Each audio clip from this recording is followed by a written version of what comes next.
Canelo. What do you think Zepeda doing? William Zepeda? Yeah, he's inching towards a world title. I think he's maybe 3 fights away from a world title. He's looking incredible. We're looking to bringing him back. I believe in March, early March or late February, mid-February around there. Any names? Not yet. Could a Shakur fight be discussed with Bob at some point? With Willie Zepeda and Shakur? Oh, for this year, yeah. For yeah. second quarter of this year or third quarter of this year, I would love that. That's one of those big possibilities. Actually, Zepeda wants Shakur. Like he loves the fact that he can fight Shakur. He always wanted him, or did he only want him after this last fight with No, he always did. He always did because he always said that he was the toughest guy out there. So. Yeah, they have some experience with spark for it when they were doing Did they? Amateurs. Yeah, we had to face off with Houston. They both, seem to want that fight happen. Yeah. So it will be a great matchup the next ones. It would be great. It would be awesome. Yeah, I mean, if we can do that, yeah, for the second or third quarter of this year, would love it. Would love it. Zepeda obviously is a guy who throws punches and bunches. Yeah. One of the most exciting, fighters in boxing. Sure. How does Zepeda beat a guy like Shakur? A lot of pressure, a lot of thinking, a lot of combinations, being in great shape, have to have good footwork. If you watch Zepeda train, man, he's not your typical face forward, He come with all the hard, Mexican style, No, he's very technical, which I love, but he throws a lot of punches, which is awesome. So if anybody can give Shakur trouble, it's William Zepeda. Especially the Pittsburgh Arch. He's not one-dimensional. I agree with Oscar with that because he throw punches in bunches, and he's not the typical just come right in and bang. Shakur can pick you off and counter punch you. It'll be hard to do that and be successful with Peter. It will with that type of matchup. Yeah. It'll be a good fight.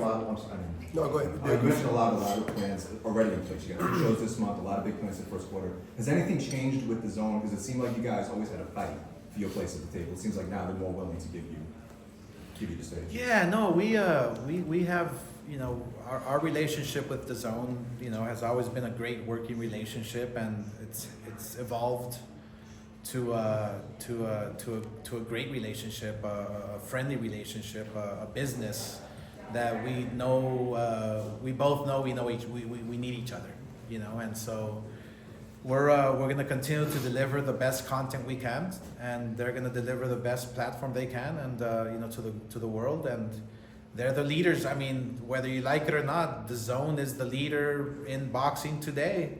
They're putting up all the big fights. They're doing all the big pay-per-views, even from Saudi, and so we have to admire what they're doing in the sport globally.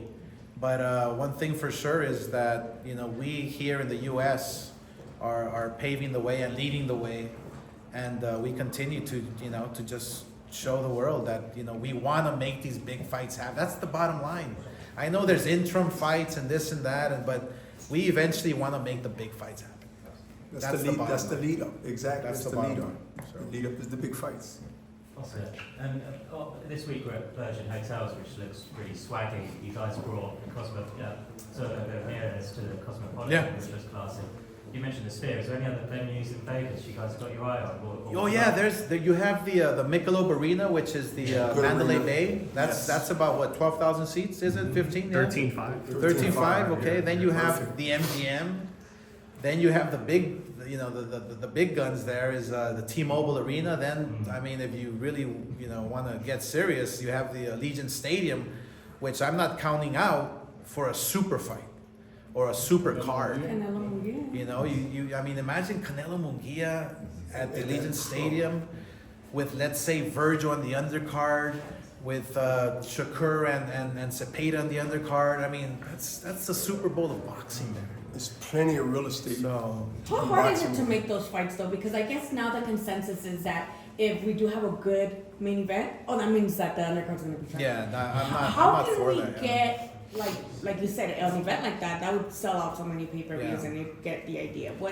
Is that possible? Though? Well, it's look. I think other promoters have been scared to do it because it takes a lot of money. It takes a vision as well. I mean, Don King used to do it Night of Champions. with Mike Tyson and Julio Cesar Chavez on the undercard and Felix Trinidad fighting as well. And then you had all these big Azuma Nelson on the same card. He would take that risk, but you know, where there's risk, there's reward. And so we're gonna be willing to take those risks. And that makes a great promoter, just like a great fighter take risks to be great. Yeah. I mean, you have just like in any business, take boxing out of it, any business that you're gonna have to risk your own money when you got skin in the game. If you don't have skin in the game and you just got the game there, then it's different. The respect is different. Yeah. But when you got skin in the game and you putting it in there, trust me, they have to at least respect you and give you that attention of respect. And so, I mean, to me, Vegas is right or is out of CPR is over. You know, the CPR syndrome is over. We don't need to do that no more. We're going to make Vegas be back to what it used to be. When I was fighting in Oscar, of course, was fighting here. Some of the great fights happen in Vegas. We all know that. That's it. That's it. What do you guys think about Saudi Arabia, kind of with this Yeah. push? for Yeah, them to be the fight it's capital admirable, of the world? man. I mean, good for them.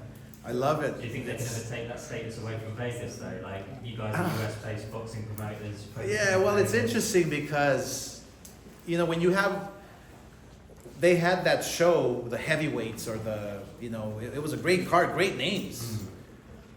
But who knows how it performed on pay-per-view in the US because there was really no big marketing or, you know, fighters are not doing interviews and, you know, there's no PR machine behind it here in the US, so we don't know. You have to weigh, you know, the good and the bad with having fights in Riyadh. I mean, let's take, for instance, Ryan Garcia and Haney. If they want to pay a lot of money in Riyadh, well, guess what? We think Ryan and Haney does 1 million homes. And it does a $25 million gate. If Riyadh has that type of money and they're gonna match it, I still have to think about it because I would be doing you know, in unjust to the fighter because then the fighter's not getting the recognition here in the US, is not getting the PR, is not getting, you know, the live event. Yep. Yeah. They'll have to fight Sunday morning in Riyadh to televise here or you know, so logistically can it work? Yes, but you also have to think about, you know, the PR, you have to think about the monies, does it make sense? It's pretty interesting what they're doing out there. I admire them, but can it work long term? I don't know. Have you guys had any conversations with Abu Dhabi about going back there? I haven't had conversations personally. You know, our chief business officer has been in contact with Philip Bunn, who's been in contact with Riyadh and you know, everybody out there, and so yeah, we're just chipping away, keep working on everything we can, and just to make sure we get the big fights going. And let's not forget, we set the, when I say we, United States, the world, boxing, America, we set the tone of what's happening all around. So again, keep setting that tone because, I mean, the mother, the birthplace is where? Here, right? Right? So we've been a country that people watched and they seen and they understand and they want that in their country in entertainment. So we continue to, again, set the tone for them, set the tone for the world. Yeah, my experience in this game is that when you light the fire here in Vegas, the wildfire, it just spreads all over the world. That's the history of Vegas. That's what Vegas is all about. So, and we want to continue that. But if there's a one-off where it makes all the sense in the world because there's a lot of money on the table to go to Riyadh or somewhere, then you have to go. Would you partner with any of the gyms here? I know you had maybe an unofficial partnership with Legends Gym in Los Angeles. Nicholas Legends, and then.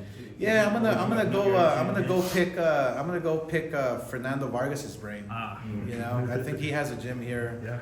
With And his so, sons. you know, maybe He does. we might do an event there and donate some equipment, and Just we opened, I do. think, this year. Yeah. Yeah, so we might do that, and you know, I've talked to man, who was this?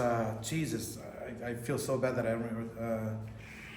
Holly will know, but some other fighter that extended, you know, their gym to us, and so yeah, who knows? There's a lot of possibilities. Is it Bones Adams or Wayne McCullough? No, it's an MMA guy. Oh, okay. Man, he's Okay. Couture. Randy Jeez, Couture. Randy, man, Yeah. nicest guy I've I ever don't met. think you gotta tell him though, because he's a good No, guy. hey, He's really good. And he got Nicest a great guy I've gym ever too. I heard met, that gym man. is Yeah, we really were out there in the state of yard. art. He has a state-of-the-art gym here, so he's extended. You know. The guy who's got running that, Eric Mixit, just got MMA Coach of the Year as well. Oh, is that right? I Yeah. think so. Is that Yeah, so we're gonna go. You know, maybe next week I'll go and check it out and, you know, talk to him and pick his brain, and so who knows? Maybe there's a collab there that we could do. So. Oscar, kind of aside from boxing, now that you're here in Vegas, you grew up in LA, you're a Raiders guy, or you like the Raiders? You root for Yeah, the I'm Raiders, gonna be. Yeah, I'm now an official Raiders fan. Yeah. or were you before? Or? When I was a kid, Raiders were our team. I mean, there was no doubt about that. And then I really didn't follow football. My love is boxing and golf. But now that I'm in Vegas, and that's all I hear is Raiders and Knights. That's all I hear. So I gotta jump on the bandwagon, you know. So. I already turned that wheel, so, and they won that night. So I don't know. Maybe I flip a coin for the Raiders and we win the Super Bowl. Who knows? Did you guys just while we're off boxing now? Did you guys see the Cat Williams interview? It's blowing up the whole world right now. But No. yeah, check it out, Oscar. I think you might like Okay. Your face says it. you saw it. Yeah. All right. Your face says you saw it. No comment. How do you make a mannequin to pose like that? Because at the Macy's or Bloomingdale, they don't pose like that. Yeah, those are custom mannequins that we fabricated. So I'm waiting for about 12 more. So yeah, they're little. Oscar has a lot of robes, man. He got a lot of robes. A lot of nice rows, man. Yeah, I'm gonna throw all the championship belts up there, and you know, we're actually having casted the first ring magazine belt ever made from I think it's 1902 or 1910. Yeah. So Who was it that's to? gonna be- Jack Johnson or Jack Dempsey, someone like that? Or? Yeah, Yeah. I mean, Jack Johnson was the first black heavyweight, Yeah. but I think the first, man, I should know this. I mean, George Dixon, was it? George the first Dixon, black black. champion, middleweight champ from Right, Canada. middleweight, But the Yeah. first Johnson. ring is Jack champion. Johnson. The It's Jack first Johnson. ring champion. I gotta find out who. It wasn't Jack Johnson. Yeah, I gotta find out who that was. Oscar en español, después We got- un poquito más de... we got fun. Trae el día, nos vemos en rojo y está aquí con... Sí, esta